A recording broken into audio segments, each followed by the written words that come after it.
Hi అండి, నమస్తే. Welcome to my channel voice of Lakshmi. Sudhalakshmi చిట్టా గారు రచించిన అందం అనే ఒక చక్కటి నవలను ధారావాహికంగా వింటున్నాం కదండి. ఇక 10వ భాగాన్ని మొదలు పెట్టబోయే ముందు మన ఛానల్ని ఎవరైనా ఫస్ట్ టైం చూస్తున్నట్లయితే ఛానల్ని తప్పకుండా సబ్స్క్రైబ్ చేయండి. అలాగే నవల నచ్చితే లైక్ చేయడం మర్చిపోకండి. నవల్లోకి వెళ్ళిపోదామా? శ్వేత మరి ఎక్కువ చిరాగ్గా ఉంటోంది. ఎవరి మీద పెడితే వారి మీద తన చిరాకంతా చూపిస్తోంది. తండ్రిని కోల్పోతానన్న బాధను తను ఈ విధంగా బయట పెడుతుందేమో తెలీదు. ఒక పక్క చేతిలో నుంచి ఇసుక రాలిపోతున్నట్టు తండ్రి ఆరోగ్యాన్ని క్షీణింపజేస్తూ సమయం చేజారిపోతోంది. ఇంకో పక్క తన పరీక్షలు, ప్రాజెక్టులు, వాటి మూలంగా తండ్రితో గడిపే సమయం ఉండటం లేదు. ఈ పరిస్థితుల కారణంగా విసుగు, నిరాశలో ఆమెకి ఏం చేయడానికి తోచటం లేదు. సమయాన్ని గట్టిగా పట్టుకుని ఒక క్షణం కూడా జరగకుండా చూడాలని ఉంది. లేదా కాలాన్ని వెనక్కి లాగి తన చిన్నప్పటి జీవితానికి, తన తండ్రితో తను సంతోషంగా గడిపిన కాలానికి తీసుకెళ్ళి ఆపేయాలని ఉంది. కానీ అది సమయం మన చేతుల్లో ఎందుకుంటుంది? నరసింహం ఆసుపత్రికి వెళ్ళిన ప్రతిసారి ఆయన్ని మళ్ళీ చూస్తానా అని కంగారు పడుతుంది శ్వేత. ప్రతిరోజు కాలేజీకి వెళ్ళొచ్చిన వెంటనే ముందు తండ్రిని చూసి అమ్మయ్య అనుకుంటూ ఉంటుంది. కిషోర్ సంగతి సరే 10 ఏళ్ళు నిండాయి, కానీ చిన్నప్పటి నుంచి తండ్రి ప్రేమను పూర్తిగా ఎప్పుడూ పొందలేదు. తనకెప్పుడూ విశాల్ బావే తోడు. తండ్రిలానే ఆడించేవాడు, ఆదరించేవాడు, లాలనగా ఉండేవాడు. ఇప్పుడు తండ్రి మంచాన పడ్డాడు. దగ్గరికి వెళ్ళి అప్పుడప్పుడు కూర్చుంటాడు. నరసింహం బాగున్నప్పుడు, మాట్లాడగలిగినప్పుడు మాట్లాడతాడు. రాజ్యానికి అంతా అగమ్యగోచరంగా ఉంది. అతనికి చేయాల్సిన పని ఎక్కువే. దాని మూలంగా అతని దగ్గర ప్రశాంతంగా కూర్చునే సమయం తక్కువే ఉంటుంది. అతని బాధ, ఆ బాధలో మూలుగు వింటుంటే గుండె తరుక్కుపోతోంది. ఆమె తన దగ్గర కూర్చున్నప్పుడు ఏదో చెప్పాలని ప్రయత్నిస్తాడు నరసింహం. ఎక్కువగా పిల్లలు జాగ్రత్త అంటాడు. ఒకసారి నన్ను క్షమించు రాజీ, నీకేమీ చేయలేకపోయాను. ఆఖరికి తీసుకెళ్తానని మాట ఇచ్చిన ఊటీకి కూడా తీసుకెళ్ళలేకపోయాను. నీ అచ్చట ముచ్చట ఏమీ తీర్చలేదు. పైగా నా బాధ్యతలు, బాధలు నీకు చుట్టుపెట్టాను అంటూ బాధపడ్డాడు. ఇంకోసారి వాళ్ళకి మిగిలిన డబ్బులు ఎక్కడెక్కడున్నాయో, ఎంత, ఎలా, ఎక్కడ ఖర్చయింది చెప్పాడు. అప్పుడే విజయవాడలో ఇల్లు కూడా మిగిల్చలేకపోయానని, ఆ డబ్బు బ్యాంకులో ఉందని, విశాల్ను ఆ డబ్బే ఖర్చు చేయమని చెప్పానని చెప్పాడు. రాజ్యం ఎక్కువగా బాధపడొద్దని, మాట్లాడకుండా విశ్రాంతి తీసుకోమని, విశాలన్నీ చూసుకుంటాడని చెప్తూనే ఉంటుంది. కానీ అతని ఆత్రం అతనిది. అందరినీ అన్యాయం చేసి వెళ్ళిపోతున్నానని బాధపడుతూ ఉంటాడు. కిషోర్ చదువు, శ్వేత బాధ్యత ఇన్ని రాజ్యం మీద, చిన్నవాడైన విశాల్ మీద పడుతున్నాయన్న బాధ. నరసింహం చివరి రోజుల్లో చాలా బాధను అనుభవించాడు. మంచంలో పడి చాకరీ చేయించుకోవటం కంటే నరకయాతన ఇంకోటి ఉండదు. చేసేవాళ్ళు చేస్తున్న జీవితం మీదున్న నిరాశ, విసుగు, ఆ బాధను భరించేవారిని నుంచోనీదు, కూర్చోనీదు. చిరాకు, కోపం, బాధ, ఇలా రకరకాలుగా బాధపడతారు. అదే బాధ నరసింహానిది కూడా. భరించలేని బాధ కలిగినప్పుడు రాజ్యం మీద విసుక్కోవటం, కోప్పడ్డం, తినలేనప్పుడు తినిపిస్తుంటే ఉమ్మేయడం, స్పాంజ్ బాత్ చేయిస్తుంటే సహకరించకపోవటం చేసేవాడు. భగవంతుడు చివరి రోజుల్లో తను పోతే తన వాళ్ళు బాధపడకుండా తన మీద విసుగొచ్చేలా చేయటానికి ఇలాంటి పరిస్థితి కల్పించాడా? ఇలా అంచెలంచెలుగా చంపే బదులు ఒకేసారి చంపేయకూడదా? ఏం పాపం చేశానని నాకు, నా వాళ్లకు ఈ శిక్ష అని అనుకుంటూ వాపోతూ ఉంటాడు. ఒకరోజు మరీ బాధ ఎక్కువైతే హాస్పిటల్లో చేర్పించారు. అక్కడ ఐసీయూలో జీవితంతో పోరాడి గెలవలేక ఓటమిని అంగీకరిస్తూ ప్రాణాలు విడిచాడు నరసింహం. సజీవంగా ఆసుపత్రికి వెళ్ళి విగతజీవిగా ఇంటికి విశాల్ చేత తేబడిన నరసింహం పార్థివ శరీరాన్ని చూసి రాజ్యం, కిషోర్ భోరుమన్నారు. శ్వేత తట్టుకోలేకపోయింది. తండ్రి దేహాన్ని కూడా చూడకుండా లోపలికెళ్ళి తలుపులు బిగించింది. శ్వేత గదిలోకి వెళ్ళి తలుపేసుకునేసరికి రాజ్యానికి భయం వేసింది. తను ఏ అఘాయిత్యం చేసుకుంటుందోనని. తనకి తెలుసు శ్వేత తండ్రిని ఎంతగా ప్రేమిస్తుందో. ఈ వార్త విని ఎంత విలవిల్లాడుతుందో. వెంటనే తేరుకుని, అమ్మడు తలుపు తెరవమ్మా, బయటికి రా, నాన్నగారిని చివరిసారిగా చూడు అంటూ ఏడుస్తూనే గది తలుపులు గబగబా బాదింది. చాలాసేపటి తర్వాత శ్వేత బయటకొచ్చింది. కోపము, బాధ కలగలుపుగా ఎరుపెక్కి కన్నీళ్లు నిండిన కళ్ళతో బయటకొచ్చింది. మౌనంగా వచ్చి తండ్రి శరీరానికి నమస్కరించి ఒకసారి తండ్రి దేహాన్ని తేరిపారా చూసి ఎవ్వరితో ఏమీ మాట్లాడకుండా లోపలికి వెళ్ళిపోయింది. రాజ్యానికి శ్వేతని ఇలా చూసేసరికి భయం వేసింది. ఎప్పుడూ గలగలా నవ్వుతూ మాట్లాడే శ్వేతను, లేదా చిరాకు, కోపం వస్తే ఎవరినైనా సరే చడమడా వాయించేసే శ్వేతని చూసింది, కానీ ఎప్పుడూ ఇలా గాంభీర్యంగా మౌనంగా ఉండే శ్వేతను చూడలేదు. ఈ కొత్త వైఖరి రాజ్యానికే భయం గొలుపుతోంది. విశాల్ కూడా అంతే మౌనంగా ఉన్నాడు. కిషోర్ ఇంకా చిన్నపిల్లాడడం వల్ల నరసింహం అంత్యక్రియలు తానే చేయడానికి నిశ్చయించుకుని అత్తయ్యను అనుమతించమని కోరాడు.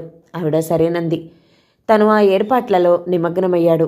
రాజ్యానికి తన మనస్థితి తనకే అర్థం కాకుండా ఉంది. తన భర్త అంత నరకాన్ని దాదాపు సంవత్సరం పాటు అనుభవించి చివరికి ముక్తి పొందాడని తనను తాను నిబ్బరించుకోవాలో, ఇక మీద తన పిల్లల పరిస్థితి ఏమిటని ఆందోళన చెందాలో అంతుపట్టని పరిస్థితి. తన జీవితం మొత్తం కళ్ల ముందు సినిమా రీలులా తిరిగింది. తను మొదటిసారిగా అతన్ని కలిసిన రోజు నుండి ఈ రోజు వరకు తన జీవితం మొత్తాన్ని నెవరేసుకుంది. అతనితో కలిసి సుఖించిన రోజులు కొన్నే అయినా అవి బంగారు రోజులు. జీవితకాలానికి సరిపడా ఆనందాన్ని పొందిన రోజులు. ఏమంటూ ఆ దీపావళి పండక్కి ఊరికెళ్లారో కానీ అందరి జీవితాలు అతలాకుతలం అయిపోయాయి. రాజ్యం పూర్వపు రోజులు తలుచుకుని కన్నీరు పెట్టుకుంది. కిషోర్ పరిస్థితి ఎటూ చెప్పలేకుండా ఉంది. తండ్రి తను ఎరిగినంతలో చాలా బిజీగా ఉంటూ వారంలో ఎక్కువ భాగం విజయవాడ, హైదరాబాద్ మధ్యలో ప్రయాణాలు చేస్తూ ఉన్నప్పుడు మాత్రం తన పూర్తి సమయాన్ని గడిపిన ఒక మధుర జ్ఞాపకం ఈ రోజుతో అదే జ్ఞాపకంగానే మిగిలిపోతుంది. విశాల్ మేనమామ అంత్యక్రియలు చేసి ఇంటికొచ్చిన జనాన్ని పంపించి లోపలికొచ్చాడు. ఇంటి సభ్యులను ఎలా ఎదుర్కోవడమో, వారిని ఎలా సముదాయించటమో తెలియని పసితనం, అమాంతంగా వచ్చిపడి ఆవరించుకున్న భరించలేని పెద్దరికం, ఆ రెంటిని అంగీకరించలేని మనస్తత్వం అతనిది. లోపలికొచ్చి కిషోర్ కళ్ళు తుడిచి, ఏడోకు కిషోర్, ఇక నుంచి నేనున్నాను నీకు అని కిషోర్ని కావలించుకున్నాడు. అత్తయ్య దగ్గరికొచ్చి, అత్తయ్య, నీకు చెప్పేంత పెద్దవాణ్ణి కాను నేను. నువ్వే ఇలా ఉంటే నీకంటే చిన్నవాళ్ళం, మా గతే ఏం కాను అని చెప్పాడు. అప్పటి వరకు ఉగ్గబట్టుకున్న రాజ్యం బోరున ఏడ్చింది. రాజ్యం పక్కన కూర్చుని, అత్తయ్య, మీరు బాధపడకండి, మీరు అనాథలు కారు, ఇక నుంచి నేనున్నాను అన్నాడు. వెంటనే గదిలోంచి బయటకొచ్చిన శ్వేత, అవును మరి, చేయాల్సిన సాయం చేసేసావు కదా. మా నాన్నను మా నుంచి విడదీసి ఇన్నాళ్ళు మీ ఇంటి చాకరీ చేయించారు. అమ్మ కూడా నాకంటే కిషోర్ కంటే నిన్నే ఎక్కువగా చూసుకుంది. మొదటి నుంచి అనాథమైన నిన్ను నెత్తిన పెట్టుకుని మాకు మాత్రం మానసికంగా లేకుండా అయిపోయారు వాళ్ళు. ఇప్పుడు నాన్న నిజంగానే లేకుండా పోయారు. కళ్ళు చల్లబడ్డాయా? బోరున ఏడుస్తూ అంది. శ్వేత ఏం మాట్లాడుతుందో, ఏం చెప్పాలనుకుని ఏం చెప్తుందో తెలియటలేదు. అర్థం పర్థం లేకుండా మాట్లాడుతుంది. విశాల్ ఏమీ అర్థం కానంటూ చూస్తున్నాడు. రాజ్యానికి అర్థం కాలేదు. శ్వేత, ఏమంటున్నావు శ్వేత? అర్థం పర్థం లేకుండా మాట్లాడుతున్నావు. మీ నాన్న పోవటం విశాల్కి మాత్రం దెబ్బ కాదు? ఏం మాటలవి అంది రాజ్యం. తనకు లేని తల్లిదండ్రి నాకు కూడా లేకుండా చేద్దామని కంకణం కట్టుకున్నాడమ్మా ఈ మనిషి. అందుకే ముందు మనకు నాన్నను మానసికంగా లేకుండా చేశాడు, ఇప్పుడు భౌతికంగా కూడా లేకుండా చేశాడు. తొందరలోనే నిన్ను మింగేస్తాడు, నాకు తెలుసు. అందుకే మన ఇంట్లో ఇంకా తిష్ట వేసి కూర్చున్నాడు. గుండెలు పగిలేలా ఏడుస్తూ అంటోంది శ్వేత. విశాల్ మాట పలుకు లేకుండా చిత్తరువులా విస్తుబోయి నుంచున్నాడు. రాజ్యం శ్వేతను చూస్తే ఏదో తేడాగా అనిపించింది. ఏదో సంధిలో మాట్లాడుతున్నట్టు అనిపించింది. మాట్లాడే మాటలకు పొంతన ఉండలేదు. తండ్రి పోయిన దుఃఖంలో ఏం మాట్లాడుతుందో ఏమో ఒళ్ళు తెలియకుండా మాట్లాడుతోంది. గబుక్కున గదిలోకి లాక్కెళ్ళింది. చెంప మీద ఒక్కటిచ్చింది. అప్పుడైనా తెలివి తెచ్చుకుంటుందని. శ్వేత తల్లి కొట్టిన దెబ్బకు అలానే మంచం మీద పడి పొగిలి పొగిలి ఏడుస్తోంది. రాజ్యం శ్వేతను లేవదీసి కావలించుకుని ఏడ్చింది. కొంచెంసేపు అలా ఏడవనిచ్చింది శ్వేతను. తన మనసులో కరుడు కట్టిన బాధనంతా ద్రవింప చేయాలని, అది కన్నీరుగా బయట పడిపోవాలని ఇద్దరూ చాలాసేపు అలాగే ఉండిపోయారు. కాసేపటికి శ్వేతను పడుకోనిచ్చి గది తలుపు వేసేసి బయటకొచ్చింది. అక్కడ విశాల్ లేడు. కిషోర్ని అడిగితే, బావి ఇప్పుడే వస్తానని వెళ్ళాడు, బ్రాహ్మణులతో ఏదో మాట్లాడాలన్నాడు అని చెప్పాడు. సరేనంది రాజ్యం. విశాల్ కూడా శ్వేత ప్రజ్ఞ తప్పి టెన్షన్లో మాట్లాడుతుందని అర్థం చేసుకుంటాడులే అనుకుంది. సాయంత్రం విశాల్ వచ్చి 10 రోజుల కార్యక్రమాల లిస్టు బ్రాహ్మడిచ్చాడని రాజ్యానికి చూపించాడు.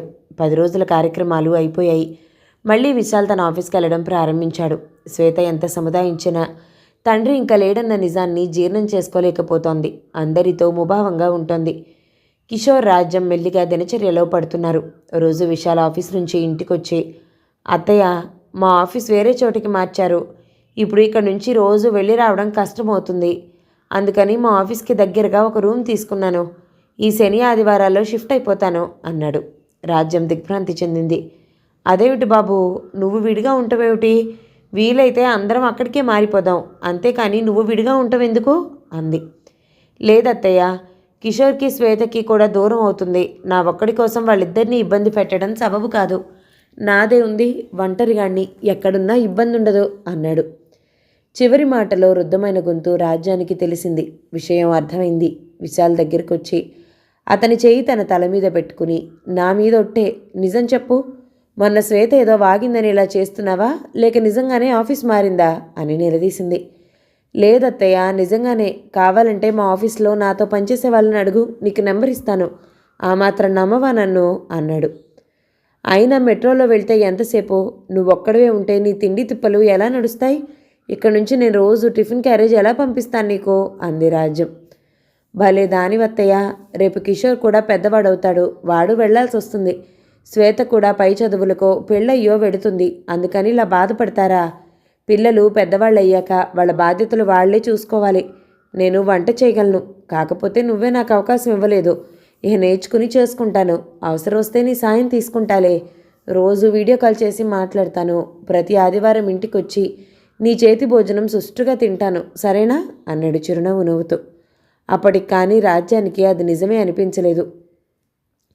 రాత్రి భోజనాలయ్యాయి. విశాల్ బయటకొచ్చి అపార్ట్మెంట్స్లో ఉన్న స్విమ్మింగ్ పూల్ దగ్గర బెంచి మీద కూర్చున్నాడు. వాళ్ళ ఇంట్లోంచి ఆ స్విమ్మింగ్ పూల్, ఆ బెంచ్ కనపడుతూనే ఉంటాయి. శ్వేత వచ్చి విశాల్కి కొంచెం దూరంలో అదే బెంచ్ మీద కూర్చుంది. ఏం బావా, ఎక్కడ కూర్చున్నావు అని అడిగింది. అనుకోని విధంగా శ్వేత అక్కడికి రావడం, మాట్లాడటంతో ఉలిక్కిపడ్డాడు విశాల్. ఇటు తిరిగి చూశాడు. విశాల్ కళ్ళు ఎర్రగా, కొంచెం ఉబ్బి ఏడ్చినట్టుగా ఉన్నాయి. గబుక్కన వేరే వైపు తిరిగి తనని తాను సర్దుకున్నాడు.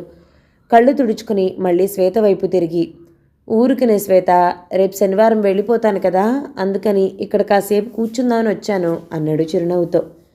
బావా, బాధపడుతున్నావా? నిజం చెప్పు, నువ్వు నా మీద కోపంతోనే వెళ్ళిపోతున్నావు కదూ. నాకు నాన్నని పోగొట్టుకున్న దుఃఖంలో ఒళ్ళు తెలియలేదు. ఏం వాగానో నాకు గుర్తు కూడా లేదు. తప్పుగా మాట్లాడుంటే క్షమించు బావా. నిన్నింట్లోంచి పంపించేయాలని నేనెప్పుడూ అనుకోలేదు. నా వల్ల నీకు అన్యాయం జరిగిందని అమ్మ ఎప్పుడూ నన్ను అంటూ ఉంటుంది. కాదనను, కానీ అది చిన్నతనంలో తెలియక చేసిన తప్పు. దాన్ని మాటి మాటికి గుర్తు చేసి నన్ను తిడుతుందమ్మ. జరిగిపోయిన దాన్ని నేను మార్చలేను బావా. ఏం చేయగలను చెప్పు? నన్ను క్షమించు. నువ్వెప్పటిలా ఇక్కడే ఉండు బావా. నువ్విక్కడుంటే నన్ను క్షమించావని అనుకుంటాను. లేకపోతే నేనే ఏదో వాగి నిన్ను బయటికి పంపించానని అమ్మ ఇక ఎప్పటికీ నన్ను అంటూనే ఉంటుంది. అదీ కాక నువ్వు బయటికెళ్ళి ఇబ్బంది పడ్డం కూడా నాకు ఇష్టం లేదు అంది శ్వేత. పిచ్చి శ్వేత, నువ్వు నన్ను బయటికి పంపించడం ఏమిటి? ఇన్నాళ్ళు నన్ను మీరంతా భరించినందుకు మెచ్చుకోవాలి. నిజంగానే నేను ఆఫీస్ మారాను.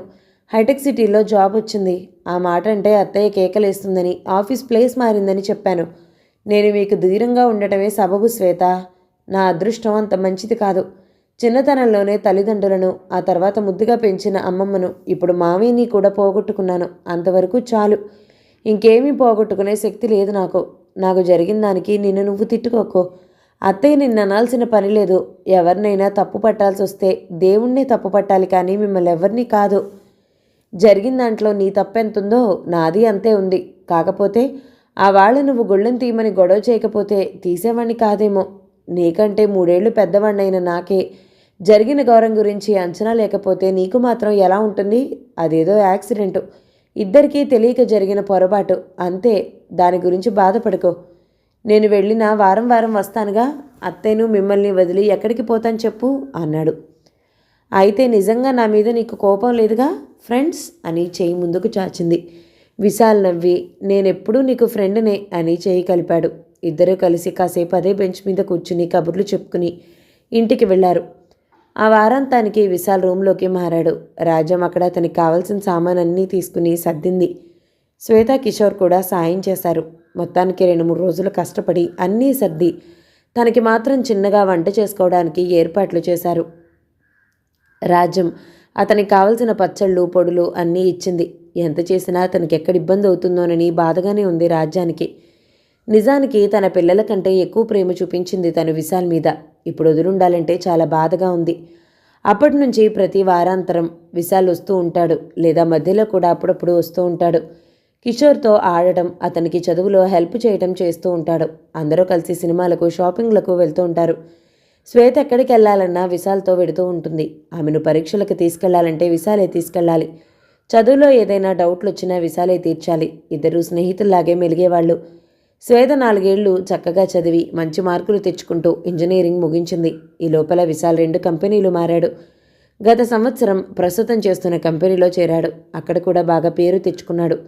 ఇప్పుడు టీం లీడర్గా ప్రమోట్ కూడా అయ్యాడు. ఈ సంవత్సరం శ్వేతకు కూడా విప్రోలో ఉద్యోగం వచ్చింది. ఇద్దరూ వారి వారి దారుల్లో చదువులు ముగించుకుని ఉద్యోగాల్లో స్థిరపడ్డట్టే. ఇక మిగిలింది వాళ్ళ పెళ్ళే. అది కాస్త ముగించి ఇద్దరిని తన కళ్ళ ముందే పెట్టుకోవాలని ఆలోచిస్తోంది రాజ్యం. అదే కూతురితో అంటే నానా రాతాంతం చేసింది. ఎలా చెప్తే దానికి అర్థమవుతుందో, పరిస్థితులు ఎలా అవగతమవుతాయో తెలియకుండా ఉంది రాజ్యానికి.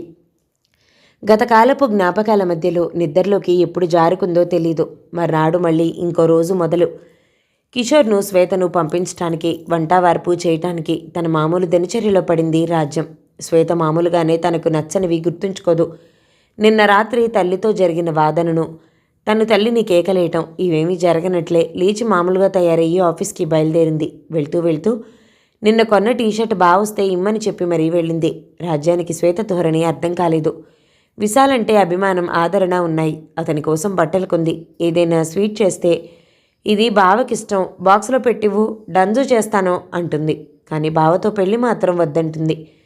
శ్వేత ఆఫీస్కి వెళ్ళి మామూలుగానే లాగిన్ అయ్యి తన పని తను చేసుకుంటోంది. ఇంతలోకి వరుణ్ నుంచి కాల్ వచ్చింది, మీటింగ్ ఉందని. ఫోన్ పెట్టేసి తిట్టుకుంది శ్వేత. పక్కన క్యూబికల్లో నుంచి వీణ చూసి, ఏమైందోయ్, ఎవరినో పొద్దు పొద్దునే తిడుతున్నావు అంది. ఈ వరుణ్ణి ఇలా వచ్చి లాగిన్ అయ్యాను లేదో ఏదో ఒక వంక పెట్టి పిలుస్తూ ఉంటాడు. మీటింగ్ అంటాడు, లేదా ఏదో ప్రాజెక్ట్ వర్క్ డిస్కషన్ అంటాడు. అక్కడ ఉత్తి పోసుకోలు కబుర్లు చెప్తాడు. టైం అంతా వేస్ట్ అవుతుంది. మళ్ళీ నా పని మొదలెట్టి చేసేసరికి రాత్రి అయిపోతుంది. గత వారం నుంచి ఇలా మొదలెట్టాడేమిటో అంది విసుక్కుంటూ. ఏదో విషయం ఉండాలి, లేకపోతే మాకెవ్వరికీ లేని బంపర్ ఆఫర్ నీకు మాత్రమే దేనికి? సంథింగ్ ఈజ్ దేర్ అని వేళాకోళం మొదలెట్టింది. శ్వేతకు ఒళ్ళు మండింది. ఒక పక్క పని తెమలక చస్తుంటే దీని బోడు జోకులు ఇదేను. కాస్త చనివిస్తే చాలు నెత్తినెక్కి కూర్చుంటారు. ఏమీ లేని చోట పొగ పెడతారు అనుకుంటూ. అంత సీన్ లేదమ్మా అని లేచక్కపోయింది. మీటింగ్ ముగించుకుని 12 గంటలకి బయటకు వచ్చింది. మళ్ళీ వీణ తగులుకుంది. ఏమిటో ఇంతసేపు మీటింగు అని. ఏం లేదు, ప్రాజెక్ట్ వర్క్ డిస్కషనే. కస్టమర్తో ఆన్లైన్లో కాన్ఫరెన్స్ కాల్ నడిచింది ఇంతవరకు. నువ్వేమేమో ఊహించుకోకు. నాతో పాటు ఇంకా 4 వేరే ప్రాంతాల నుంచి కూడా అటెండ్ అయ్యారు అని చెప్పి తన పనిలో పడింది. కానీ వరుణ్ లంచ్కి తనతో రమ్మన్నాడు. ఎందుకో తెలీదు. అప్పటికే తను లంచ్ తెచ్చుకుందని చెప్పింది కూడాను. అయినా బాక్స్ దే ఉంది, సాయంత్రం ఇంటికి వెళ్ళాక తినొచ్చులే అని బలవంతం చేస్తున్నాడు. ఏం చెయ్యాలో తెలీదు అనుకుంది. ఆ మాట వీణకు చెప్పదలుచుకోలేదు. ఏమీ లేకుండానే ఏదో ఒకటి అంటూ ఉంటుంది. ఇప్పుడు ఈ మాట చెప్తే ఆఫీస్ అంతా టామ్ చేస్తుందని ఊరుకుంది. మధ్యాహ్నం భోజనాల టైంలో క్యాంటీన్కి వెళ్ళి భోజనం చేసేసి వచ్చేసింది. భోజనం చేస్తుంటే వరుణ్ దగ్గర నుంచి 2-3 సార్లు ఫోన్ వచ్చింది. తనే తీయలేదు. లంచ్ తర్వాత మళ్ళీ వచ్చింది ఫోన్, తన క్యాబిన్కి రమ్మని. ఏమిటో ఈ గొడవ అనుకుంటూ వెళ్ళింది. ఏం శ్వేత, లంచ్ కలిసి చేద్దామన్నా కదా, అలా చెప్పా పెట్టకుండా వెళ్ళిపోయారు. తర్వాత ఫోన్ చేస్తే కూడా లిఫ్ట్ చేయలేదు అన్నాడు. లేదు వరుణ్, నేను బాక్స్ అలాగే తీసుకెళ్తే మా అమ్మ నాకు వడ్డిస్తుంది. పొద్దునే లేచి కష్టపడి చేస్తే ఇలా తినకుండా పట్టుకొస్తావా అని. కావాలంటే రేపు మా అమ్మకి చెప్పి అలాగే వస్తాలేండి అంది. భలేవారే, ఆ కాస్తకే తిడతారా ఆంటీ? సరే రేపటిదాకా వద్దు, కానీ రాత్రికి డిన్నర్ కలిసి చేద్దాం. మీ ఇంట్లో నేనే దింపి ఆంటీకి సంజయ్షి కూడా చెప్పుకుంటాలే, సరేనా? Waiting for you in the evening. ఇప్పట్లాగే చెప్పా పెట్టకుండా వెళ్ళిపోకండి. I have something to tell you అన్నాడు. సరేనని బయటకు వచ్చి, ఏమిటో ఈ గొడవ, వదలకుండా జీడిపాకంలా పట్టుకున్నాడు. ఏమై ఉంటుంది? ప్రమోషనా అంటే చేరి 4 రోజులే అయింది కాబట్టి అదేమీ కాదు. మరి ఇంకేమై ఉంటుంది అనుకుని ఆలోచిస్తూ బయటకు వచ్చి తన పని మొదలుపెట్టింది. అదొక పెద్ద రెస్టారెంట్. చూడ్డానికి చాలా బాగుంది. మొత్తం ఏసీ వేసి చాలా చల్లగా ఉంది. వరుణ్, శ్వేత ఎదురుబెదురుగా ఒక టేబుల్ దగ్గర కూర్చున్నారు. శ్వేత ఆఫీస్లో బయలుదేరే ముందు తల్లికి ఫోన్ చేసి ఆఫీస్లో డిన్నర్ ప్రోగ్రాం ఉంది, లేట్ అవుతుందని చెప్పింది. వరుణ్తో అంటే అమ్మ ఏమంటుందోనని అలా చెప్పింది. వరుణ్ తన కారులోనే తీసుకొచ్చాడు ఇక్కడికి. వరుణ్ మెనూ కార్డ్ చూపించి శ్వేతకి ఏమిష్టమో కనుక్కుని ఆర్డర్ చేశాడు. ఆర్డర్ వచ్చే లోపల తన పర్సనల్ లైఫ్ గురించి చెప్పుకొచ్చాడు. తన తల్లిదండ్రులకి తానొక్కడే సంతానం. తండ్రి గవర్నమెంట్ జాబ్ చేసి రిటైర్ అయ్యాడు. తల్లి మామూలు గృహిణి. వాళ్ళ ఊరు అమలాపురం దగ్గర ఈదరపల్లి. తండ్రి రిటైర్ అయ్యాక వాళ్ళ ఊరికి వెళ్ళి అక్కడే ఉన్న తమ పూర్వీకుల ఇంటిని రిమోడల్ చేయించుకుని ఉంటున్నారు. వాళ్లకు అక్కడ ఉంటూ వాళ్ళ పొలాలు, ఆస్తులు చూసుకోవడం ఇష్టం. అందువల్ల ఇక్కడ తానొక్కడే ఒక ఫ్లాట్ అద్దెకి తీసుకుని ఉంటున్నాడు. మంచి ఫర్నిష్డ్ ఫ్లాటే, అన్ని సౌకర్యాలు ఉన్నాయి అని చెప్పాడు. ఇవన్నీ తనతో ఎందుకు చెప్తున్నాడో అర్థం కాలేదు శ్వేతకు. భోజన పదార్థాలన్నీ వచ్చాయి. తింటూ ఉండగా, ఏదో చెప్పాలని అన్నారు అంది శ్వేత. వరుణ్ తడబడుతూ చెప్తాను, ముందు భోజనం చేయండి అన్నాడు. ఇద్దరు భోజనాలు ముగించారు. ఇంటికి బయలుదేరారు. శ్వేత ఇంటి దగ్గర కారాగింది. శ్వేత దిగే లోపలికి వెళ్ళబోతూ ఉంటే, శ్వేత, మీకో విషయం చెప్పాలి అన్నాడు మెల్లిగా. చెప్పండి వరుణ్, అప్పటినుంచి చెప్తా అని చెప్పనే లేదు. మన డిన్నర్ అయిపోయింది, ఇంటికి కూడా వచ్చేసాం అంది నవ్వుతూ. వరుణ్కి ఆమె నవ్వంటే మహా ఇష్టం. చక్కటి పలువరస, నవ్వుతుంటే భలే అందంగా ఉంటుంది శ్వేత. ఎప్పుడూ ఇలాగే నవ్వుతూ ఉంటే బావుణ్ణు అనిపిస్తుంది. అది చెప్దామనే. చెప్పింది విని కోపం తెచ్చుకోవద్దు. మెల్లిగా ఆలోచించి మీ ఇంట్లో వాళ్ళకి చెప్పి నిర్ణయం తీసుకోండి అని. శ్వేత, మీరంటే నాకు ఇష్టం. మీకు ఇష్టమైతే మనం పెళ్లి చేసుకుందాం. ఐ లవ్ యూ అన్నాడు. శ్వేత నించున్నది అలా నోరు తెరుచుకుని ఉండిపోయింది. శ్వేత ప్రతిచర్యను ఊహించి వెంటనే వరుణ్ కార్ స్టార్ట్ చేసి ముందుకి సాగిపోయాడు. కారు వెళ్ళిపోయాక అమాంతంగా ఇదేమిటి అని ఆలోచిస్తూ ఇంట్లోకి వెళ్ళింది శ్వేత. ఆమె రాకను గమనించి, ఏమిటే మరి ఇంత లేటు అని అడిగింది రాజ్యం. చెప్పా కదా, మా ఆఫీస్ వాళ్ళు డిన్నర్ ఏర్పాటు చేశారని, వాళ్లే దింపి వెళ్లారులే అని అంటూ గదిలోకి వెళ్ళింది. పడుకుంటే వరుణ్ గురించే ఆలోచన శ్వేతకు. అందగాడు, బాగా ఆస్తులున్నాయని చెప్తున్నాడు. కారుంది, ఫ్లాట్ ఉందిట. చూడ్డానికి టీవీగా, దర్జాగా, స్టైలిష్గా ఉంటాడు. పైగా టీం లీడ్, బోలెడు జీతం వస్తుంది. కావాలంటే హైదరాబాద్లోనే మంచి ఇల్లు కొనుక్కోగల సత్తా ఉన్నవాడు. తల్లిదండ్రులా ఇక్కడికి రారు అంటున్నాడు. ఇక ఆలోచించాల్సిందేమీ లేదు. కానీ తనన్నవన్నీ నిజాలే అని తెలియాలి కదా. తెలియాలంటే మనకు కావలసిన వాళ్ళు ఎవరైనా ఆరా తీయాలి. ఎవరికి చెప్తే బాగుంటుంది? అమ్మకి చెప్తే? అమ్మో, ఇప్పుడే తాట ఒలుస్తుంది. అసలే బావని చేసుకోనన్నానని గొడవ చేస్తుంది. మరెవరికి చెప్పడం అనుకుంది శ్వేత. ఆ ఆలోచనల్లోనే నిద్రలోకి జారుకుంది. మర్నాడు యథావిధిగా ఆఫీస్కి చేరుకుంది. లాగిన్ అయ్యి ఆఫీస్ పనులు చేస్తూ ఉండగా ఒక మెయిల్ వచ్చింది. అది తెరిచి చూస్తే వరుణ్ నుంచి. డియర్ శ్వేత, నిన్న రాత్రి మీతో అన్నమాట సడన్గా చెప్పింది కాదు. మీరు కంపెనీలో చేరిన మొదటి రోజే మిమ్మల్ని చూసి ఇష్టపడ్డాను. ఇన్నాళ్ల నుంచి మిమ్మల్ని గమనిస్తూనే ఉన్నాను. ఇది మీ పట్ల గ్రాడ్యువల్గా పెంచుకున్న ప్రేమ తప్ప ఏదో 1-2 రోజులు మోజు కాదు నాది. నా వివరాలన్నీ మీకు చెప్పాను. అలాగే మీకు ఇష్టమైతే మీ వివరాలు కూడా తెలుసుకోవాలనుకుంటున్నాను. నేను నా మనసులో మాట చెప్పాక మీ రియాక్షన్ ఎలా ఉంటుందో తెలీదు. గబుక్కున చెంప పగలగొట్టే అవకాశం ఉందని ఇంకా అక్కడ నుంచి నేను ధైర్యం చేయలేకపోయాను. మీకు నేనంటే ఇష్టం లేకపోతే మెయిల్ చేసి చెప్పండి. కనీసం ఒక ఫ్రెండ్గా కొనసాగించే వీలు కల్పించండి అని ఉంది. శ్వేత చదివి వెంటనే తనకు ఆలోచించడానికి టైం కావాలని రిప్లై చేసింది. అక్కడికి ఆ విషయం వదిలేసి తన ఆఫీస్ పనులు చూసుకుంది. ఆ వారాంతం విశాల్ ఇంటికి రాలేదు. 1 వారం సెలవు పెట్టి విజయవాడ వెళ్ళాడు మనీష్ని కలవడానికి. నరసింహం పోయిన తర్వాత ఇలా అప్పుడప్పుడు వెళ్ళి బిజినెస్ వ్యవహారాలు చూసుకుని వాళ్ళ ఊరు ఇల్లు చూసి 1 వారం రోజులు అక్కడ గడిపొస్తూ ఉంటాడు. వెళ్ళినప్పుడల్లా మనీష్ అక్కడికి వచ్చేయమని అడుగుతూనే ఉంటాడు. కానీ అక్కడ ఉంటే ఒక్కడే ఉండాల్సి వస్తుందని, ఇక్కడ అత్తయ్య వాళ్ళు ఉన్నారని ఎప్పటికప్పుడు వాయిదా వేస్తున్నాడు. శ్వేత విశాల్ కోసం ఆ వారం ఎదురు చూసినంతగా ఎప్పుడూ ఎదురు చూడలేదు. విశాల్ వస్తే తన మనసులో జరుగుతున్న సంఘర్షణ అతనితో పంచుకోవచ్చని, ఇంకా వరుణ్ గురించి ఎలా ఆరా తీయాలో కనుక్కోవచ్చని అనుకుంటోంది. విశాల్ విజయవాడలో తన భవనంలో ఉన్నాడు. మనీష్ విశాల్ని బిజినెస్ ఆడిటింగ్ కోసం, కొన్ని సంతకాలు చేయవలసిన ఫైల్స్ కోసం, ఇంకా చిన్న చితకా పనులు చూసి నిర్ణయాలు తీసుకోవడం కోసం పిలిపించాడు. మనీష్ విశాల్ బిజినెస్ చూసుకోవడమే కాక అతనికి విడిగా ఆడిటింగ్ ఫర్మ్ ఉంది. తన కింద 4 జూనియర్స్ పనిచేస్తూ ఉంటారు. మనీష్ ఆఫీస్ రూమ్లోకి వస్తూ, సారీ సార్, మిమ్మల్ని వెయిట్ చేయించాను, కొంచెం ఆలస్యమైంది. ఒకసారి మీరు ఫైల్స్ అన్నీ చూసేస్తే, సంతకాలు చేసేస్తే సరిపోతుంది అన్నాడు. మనీష్ గారు, మీరు నాకంటే పెద్దవారు, మావయ్యతో పని చేసినవారు. మీరు నన్ను మీరు అనడం ఏమీ బాగలేదు. ఎన్నోసార్లు చెప్పాను మీకు, నేను మీ తమ్ముడంటి వాణ్ణి. విశాలని పిలవండి చాలు ప్లీజ్. నాకైతే మిమ్మల్ని అన్నయ్య అని, మీ ఆవిడ్ని వదిన అని పిలవడానికి అభ్యంతరమే లేదు. మీరు నన్ను ఇలా దూరం పెట్టడం ఏమీ బాగలేదు అని చెప్పాడు చిరునవ్వుతో. నిజమే, కానీ ఎప్పటినుంచో అలవాటైంది. మీ మామయ్య గారిని అలాగే పిలిచేవాడిని, మిమ్మల్ని అలాగే అలవాటు చేసుకున్నాను. పోనండి, మెల్లిగా అలవాటు చేసుకుంటాను. మీరంటూ ఇక్కడికి వచ్చేస్తే ఆ దగ్గరదనం కూడా వచ్చేస్తుంది. కానీ మీరే ఇంకా మనసు పెట్టడం లేదు అంటూ ఫైల్స్ చేతికిచ్చాడు చిరునవ్వు నవ్వుతూ. వస్తానండి, రాకెక్కడికి పోతాను? మిమ్మల్ని, ఈ ఆస్తిపాస్తుల్ని వదిలే. అక్కడ అత్త వాళ్ళు ఉన్నారు. చిన్నప్పటి నుంచి కలిసి పెరిగిన వాళ్ళని వదిలి రావాలంటే కాస్త బాధగా ఉంది. అక్కడ వాళ్లకు మగదిక్కులేదు. ఆ పిల్లాడు కాస్త చేతికందేదాకా నేను తోడుగా ఉందామని, అంతకంటే ఏమీ లేదు అని ఫైల్స్ చూస్తూ. ఇంకా మన ఆడిటింగ్ పనులు పూర్తి కాలేదనుకుంటాను అన్నాడు. లేదండి, అయిపోతాయి. ఈసారి నాకు వర్క్ లోడ్ ఎక్కువయ్యి కొంచెం ఆలస్యమైంది. ఇంకా ఫైలింగ్కి బోలెడ్ టైం ఉంది. మా జూనియర్ ఒక అమ్మాయిని తీసుకొచ్చాను. తను ఒక వారం పాటు ఇక్కడే ఉండి పనులన్నీ పూర్తి చేసి మరీ వెళ్తుంది. ఆమెకు సాయంగా మా ఆవిడ ఉంటుంది. మీరు టెన్షన్ పడకండి అని స్త్రైన్య లోపలికి రా అని పిలిచాడు. వరండాలో కూర్చున్న ఒక అమ్మాయి లోపలికి వచ్చింది. సన్నగా నాజుగ్గా ఉంది. గుండ్రటి ముఖం కళగా ఉంది. విశాలమైన మెరిసే కళ్ళు, ముఖంపై చిరునవ్వు చిందుతోంది.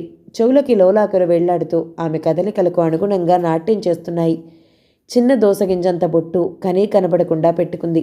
పొడుగు జుత్తు విరబోసుకుని ఉంది. ముంగురులు ముఖం మీద పడుతుంటే మాటిమాటికి కుడి చేతి చూపుడు వేలుతో వెనక్కి తోస్తుంది. జీన్స్ ప్యాంట్ షర్ట్ వేసుకుని ఒక చేతికి వాచు, ఇంకో చేతికి చిన్న బ్రేస్లెట్ పెట్టుకుంది.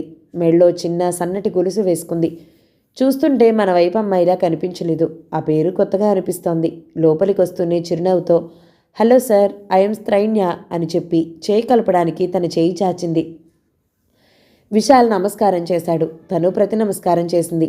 మనీష్ సార్ అని మళ్ళీ తలబడుతూ, విశాల్, ఈ అమ్మాయి ఒక వారం ఇక్కడే ఉండి పని చూసుకుంటుంది. ఆడపిల్ల కదా, హోటల్లో ఉండటమంటే బాగుండదని ఈ విల్లాలోనే ఒక రూమ్ ఆమెకు కేటాయించి ఏర్పాటు చేశాను. అది మీకు అభ్యంతరం లేకపోతేనే. ఆమె ఉండే చోటు ఇక్కడి నుంచి చాలా దూరం, దాదాపు మా ఇంటికన్నా కూడా దూరం. రోజు అంత దూరం నుంచి రావడం ఆమెకు కష్టం అవుతుంది. వర్క్ కూడా డిలే అవుతుంది. మీకు అభ్యంతరం అయితే వేరే అరేంజ్మెంట్స్ చేస్తాను. నేను కొంచెం పని మీద ఒక వారం పాటు చెన్నై వెళ్లాల్సి వస్తుంది. లేకపోతే ఆ అమ్మాయిని నియమించి ఉండేవాడిని కాదు. ఈ వారం మీరు కూడా ఉంటారనే ధైర్యంతోనే ఇక్కడ వాళ్ళిద్దరినీ ఉంచుతున్నాను.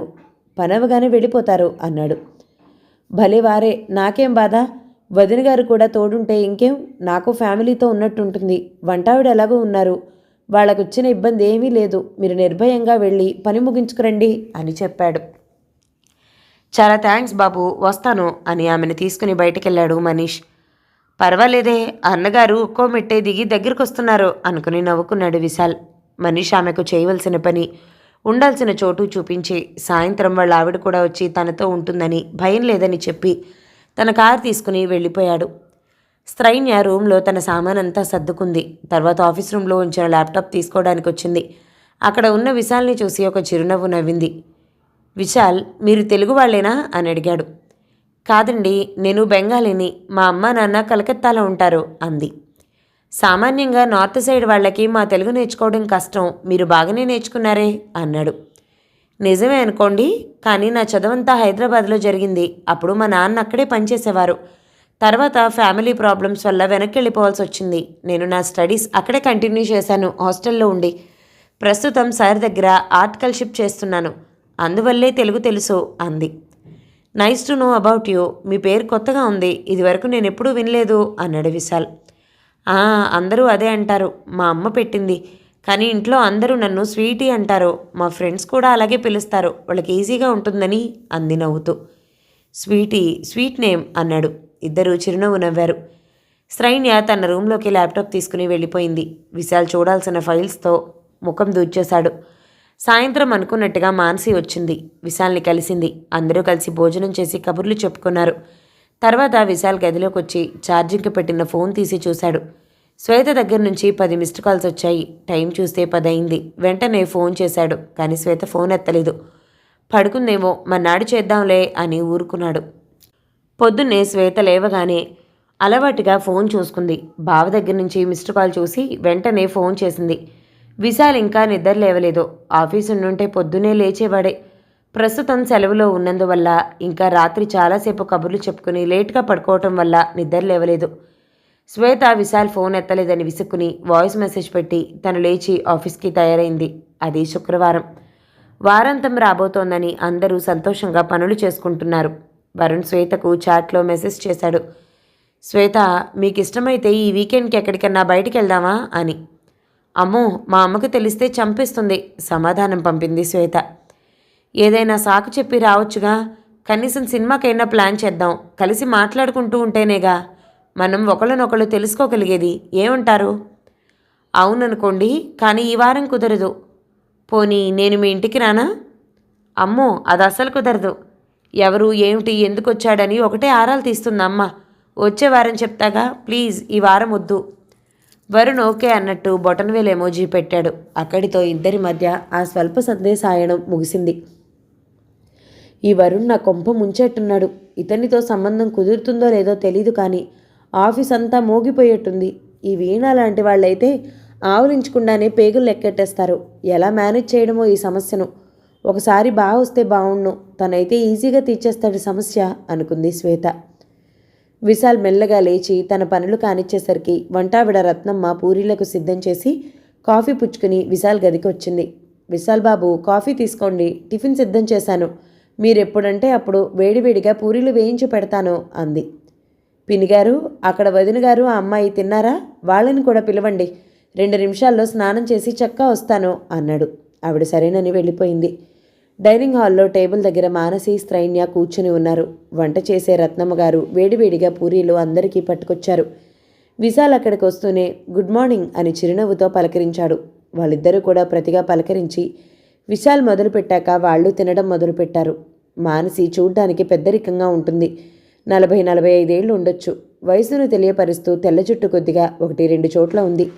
ముఖానికి తగినట్టు బొట్టు పెట్టుకుని, తలలో జాజిపూలు పెట్టుకుని, కాటన్ చీర కట్టుకుని హుందాగా ఉంటుందావిడ. ఆవిడ్ని కలవగానే చెప్పాడు తనను సరని పిలవద్దని, పేరు పెట్టి పిలవమని. తను ఆమెను వదిన అంటానని ఆవిడ కూడా సంతోషంగా ఒప్పుకుంది. ఆ పక్కనే కూర్చున్న స్త్రైణ్యని కూడా చూశాడు విశాల్. ఈవేళెందుకో తేడాగా ఉందే ఈవిడ అనుకున్నాడు. బహుశా కట్టు బొట్టు తేడా అనుకున్నాడు. ఈవేళ అంత పెద్ద జుట్టు దూకుని జడ వేసుకుని ఆ జడ ముందుకు వేసింది. నాగుపాములా పొడుగ్గా ఉంది జడ. తల్లో మాన్సి పెట్టుకున్నట్టే జాజులు తురుముకుంది. ముఖాన బొట్టు, ఆ బొట్టు కింద కొద్దిగా కుంకుమ పెట్టుకుంది. చేతికి గాజులు వేసుకుని చీర కట్టుకుంది. నిన్నటి రోజున చిన్నపిల్లలా గలగలా మాట్లాడుతూ పొంగే ప్రవాహంలా ఉన్న స్త్రైన్య ఈవేళ హుందాగా, ప్రశాంతంగా, నెమ్మదిగా ప్రవహించే ఆహ్లాదమైన నదిలా ఉంది. విశాల్ ఆమెను చూసి కళ్ళు తిప్పుకోలేకపోయాడు. మళ్ళీ తనే తమాయించుకుని తలంచుకుని టిఫిన్ తిని లేచాడు. 10వ భాగం సమాప్తం. మిగతా నవలని తర్వాతి భాగంలో విందామండి. నవల గనక మీకు నచ్చినట్లయితే లైక్ చేయండి, షేర్ చేయండి, మంచి కామెంట్ చేయండి. మన ఛానల్ని తప్పకుండా సబ్స్క్రైబ్ చేయండి. తర్వాతి భాగంలో మళ్ళీ కలుసుకుందాం. అంతవరకు సెలవు మరి. Thank you so much for watching. నమస్తే.